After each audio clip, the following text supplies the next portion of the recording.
Um dia de cada vez caminhando pela palavra de Deus com reflexão, propósito e vida real. Seja muito bem-vindo ao Bíblia 365 na prática. Hoje é o dia 239 da nossa jornada, dia 27 de agosto, e seguindo o nosso cronograma, os textos de hoje são 1 Samuel 18, 1 Coríntios 1, Lamentações 4 e Salmos 35. Abra o seu coração, prepare o seu secreto, permita que o Senhor fale a você. Se esse projeto tem feito sentido, siga nas plataformas e compartilhe com alguém que você sabe que precisa dessa palavra hoje. E sem mais delongas, 1 Samuel, capítulo 18. Depois da vitória sobre Golias, começa uma das amizades mais bonitas. Jonatas, filho de Saul, cria um vínculo profundo com Davi e faz uma aliança com ele. Entrega sua capa, sua roupa, sua espada, seu arco, seu cinto. Enquanto Saul começará a enxergar Davi como ameaça, Jonatas o ama como a si mesmo.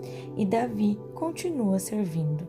O texto diz que ele ia aonde quer que Saul o enviava e era bem-sucedido, a ponto de Saul colocá-lo sobre homens de guerra. Davi era estimado pelo povo e pelos próprios servos de Saul. A unção que recebeu no secreto começava a aparecer publicamente, não porque Davi estava tentando construir um nome, mas porque o Senhor estava com ele. O problema começa quando as mulheres recebem o exército cantando que Saul feriu milhares, mas Davi dezenas de milhares. Saul fica profundamente irritado e aqui nasce algo perigosíssimo, a comparação alimentando a inveja. Até aquele momento, Davi era alguém que servia Saul. Agora Saul começa a enxergá-lo como concorrente. Daquele dia em diante, Saul não via Davi com bons olhos. Quando o coração é dominado pela inveja, até a bênção de Deus na vida de alguém começa a incomodar. Aquilo que deveria produzir celebração passa a ser interpretado como ameaça. Saul chega a tentar matar Davi com uma lança enquanto ele tocava a harpa, mas Davi escapa. Saul teve medo de Davi, porque percebeu que o Senhor estava com ele. Quanto mais Davi prosperava, mais Saul temia. Mas Davi não estava guerreando contra Saul. Ele continuava servindo, saindo, entrando diante do povo e cumprindo aquilo que era confiado a ele. Todo Israel e Judá o amavam. Saul então tenta transformar até o casamento de Davi em armadilha. Oferece sua filha Mical, pensando em usar os filisteus para fazer Davi morrer. Saul estava criando estratégias para destruir aquilo que Deus havia decidido estabelecer. Mas seus planos falham. Davi vence os filisteus, cumpre o que Saul exigiu e se casa com Mical. Então, Saul precisa encarar: o Senhor estava com Davi. Saul passou a temê-lo ainda mais e tornou-se continuamente seu inimigo, enquanto Davi se destacava. Davi não precisou derrubar Saul para que Deus o levantasse. Não permita que a inveja de alguém transforme seu coração, nem entre em guerras que Deus não mandou você lutar. Continue servindo, continue sendo fiel, continue fazendo bem aquilo que Ele colocou nas suas mãos. Saul tinha trono, exército.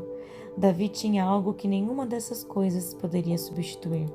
O Senhor estava com ele. Partindo agora para 1 Coríntios, capítulo 1. Começamos hoje esse livro. Paulo escreve para uma igreja que havia recebido muito de Deus, mas que também enfrentava problemas sérios. Mas antes de confrontá-los, Paulo reconhece a graça de Deus sobre eles. Eles haviam sido enriquecidos em Cristo, em toda palavra e em todo conhecimento. O testemunho de Cristo havia sido confirmado entre eles, e não lhes faltava nenhum dom enquanto aguardavam a revelação de Jesus. Paulo ainda terá muita coisa para corrigir. Mesmo assim, ele declara: Deus os confirmará até o fim. Nessa época, alguns diziam: eu sou de Paulo, outros de Apolo, outros diziam: eu sou de Cefas. Paulo reage: será que Cristo está dividido? O centro da igreja nunca poderia ser um pregador, um líder ou aquele por meio de quem alguém recebeu o evangelho. Paulo não morreu na cruz, Jesus morreu. Isso é tão atual. Podemos honrar aqueles que Deus usa sem colocá-los no lugar que pertence a Cristo. A igreja existe para que pessoas pertencentes a Jesus vivam como o corpo de Cristo. Paulo ainda diz que a palavra da cruz é loucura para os que se perdem, mas para nós que somos salvos é o poder de Deus. O mundo procura o que impressiona. Os judeus pediam sinais, os gregos sabedoria, mas nós pregamos Cristo crucificado. Um Messias crucificado parecia loucura, escândalo para os outros, mas justamente ali estava o poder e a sabedoria de Deus. O Evangelho não é a mensagem de que conseguimos chegar até Deus por sermos bons. É a notícia de que Deus veio até nós, em Cristo, e fez por nós aquilo que jamais conseguiríamos fazer sozinhos. Nós somos dele por meio de Cristo Jesus. É a iniciativa de Deus que estamos em Cristo. E Cristo se tornou para nós sabedoria, justiça, santificação e redenção. Então, se alguém quiser se gloriar, glorie-se no Senhor. Não é sobre o quanto sabemos, os dons que carregamos, quem nos discipulou ou aquilo que conseguimos fazer. Somos dele, simples assim. Tudo começa nele, existe por meio dele e volta para a glória dele. Partindo agora para Lamentações, capítulo 4. Descreve a devastação de Jerusalém, mas agora o poeta mostra de maneira ainda mais concreta como a queda atingiu pessoas que antes pareciam intocáveis. Aqueles que eram considerados preciosos, comparáveis ao ouro puro, agora eram tratados como simples vasos de barro. A cidade que havia vivido dias de abundância enfrentava fome extrema. O capítulo usa imagens duríssimas para mostrar até onde a calamidade havia chegado. E o texto deixa claro que aquilo não aconteceu simplesmente porque Babilônia era poderosa. Havia pecado no meio do próprio povo, inclusive entre aqueles que deviam conduzi-lo espiritualmente.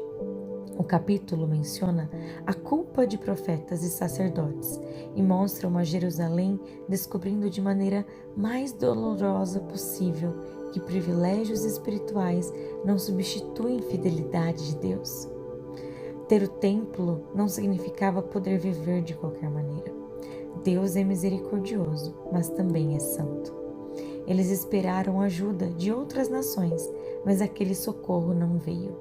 Quantas vezes nossos olhos também ficam cansados de tanto olhar para lugares que esperamos uma salvação que nunca virá. Pessoas podem ajudar, recursos podem ser bênção. Deus pode usar muita coisa, mas nenhum deles pode ocupar o lugar do Senhor. Há socorros que esperamos da criatura que somente o Criador pode nos dar. Ainda assim, o texto termina com uma esperança para Sião.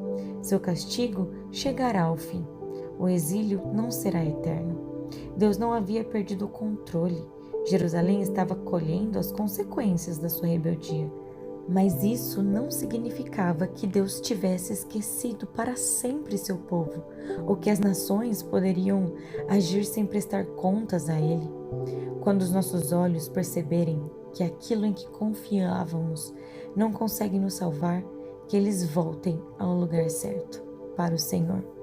E para finalizar o dia de hoje, Salmos 35. É uma oração de Davi em meio à perseguição. Ele estava cercado por pessoas que lutavam contra ele e diz: Senhor, defende a minha causa contra os que me acusam, luta contra os que lutam contra mim. Davi pede intervenção, proteção e justiça. Há momentos em que nossa oração não precisa ser sofisticada.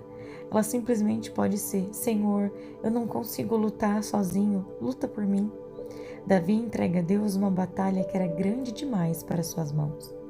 E o sofrimento se torna ainda mais doloroso, porque não vinha apenas de inimigos declarados. Pessoas lhe pagavam o bem com o mal, pessoas de dentro. E o mais forte, quando essas pessoas estavam doentes, Davi havia se entristecido por elas, jejuado, orado, ele havia chorado como quem chora por um amigo ou irmão. Agora, quando Davi tropeçava, eles se reuniam para zombar dele. Talvez poucas coisas machuquem tanto quanto receber o mal justamente de quem recebeu o nosso bem. Davi conhece essa dor e leva para Deus. No meio da oração, ele pergunta: Senhor, quem é semelhante a ti? Porque Deus livra o aflito daquele que é mais forte do que ele, e o pobre necessitado daquele que o explora. Essa é a segurança de Davi e pode ser a nossa. Talvez o adversário seja mais forte do que nós, mas não é mais forte do que Deus. O salmo termina ao som do louvor. Cantem de júbilo e se alegrem os que têm prazer na minha justiça, e que digam continuamente: glorificado seja o Senhor, que se compraz no bem-estar do seu servo.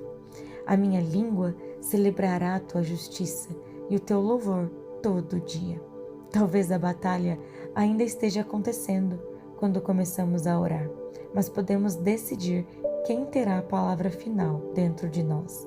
Não serão os acusadores, nem a injustiça. Nossa língua continuará falando da justiça e do louvor do Senhor. Querido Deus, obrigada pela tua palavra, obrigada porque o Senhor é fiel a nós. Cubra-nos com a tua armadura, o capacete, a couraça, cinturão, sandálias, escudo e espada. Dirija os nossos passos, luta por nós. Que o Senhor possa ser o nosso Deus. Nós te amamos, te louvamos e te agradecemos. Em nome de Jesus, amém e amém. Que Deus te acompanhe hoje. Viva essa palavra na prática. Amanhã seguimos juntos, no dia 28 de agosto.